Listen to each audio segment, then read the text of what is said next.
Lesson 54. These are the review ideas for today. 16. I have no neutral thoughts. Neutral thoughts are impossible because all thoughts have power. They will either make a false world or lead me to the real one. But thoughts cannot be without effects.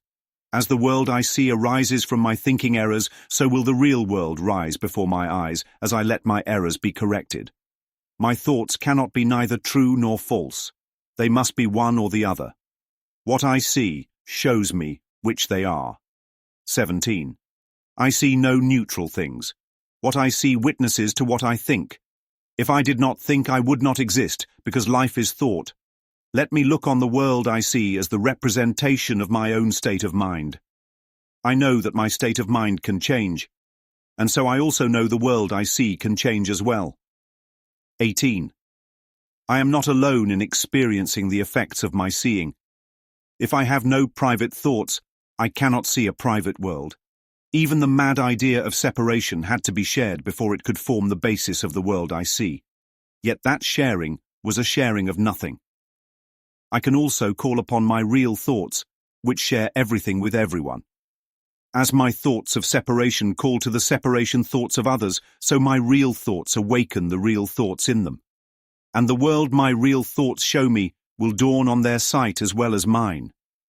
19. I am not alone in experiencing the effects of my thoughts. I am alone in nothing. Everything I think or say or do teaches all the universe. A son of God cannot think or speak or act in vain. He cannot be alone in anything. It is therefore in my power to change every mind along with mine, for mine is the power of God. 20. I am determined to see. Recognizing the shared nature of my thoughts, I am determined to see. I would look upon the witnesses that show me the thinking of the world has been changed. I would behold the proof that what has been done through me has enabled love to replace fear, laughter to replace tears, and abundance to replace loss. I would look upon the real world and let it teach me that my will and the will of God are one. Lesson 54. The thought that changed everything. You're not just thinking, you're creating. I have no neutral thoughts. Imagine standing in front of a vending machine. One button gives you a fresh, ice-cold drink. The other, a cup of sand. There is no middle option. That's how thoughts work. Every thought is a choice, and every choice has power. You are either creating love or reinforcing fear. There is no neutral ground. The question is, what are you creating right now? I see no neutral things. Your world is a movie screen, and your thoughts are the projector. Change the film, and the picture changes. Simple, right? But most people try to change the screen instead. They scrub the images, yell at the characters, try to force a happy ending without ever touching the projector. Want to change the world? Change the real. I am not alone in experiencing the effects of my seeing.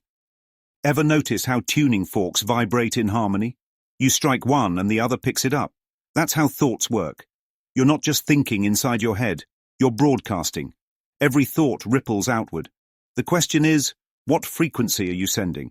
Separation or unity? Fear or love?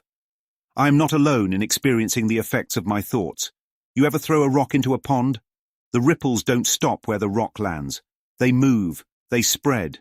Your thoughts do the same, and if you think you're alone in experiencing the effects, let me ask you this. If there's only one mind, how can oneness be alone?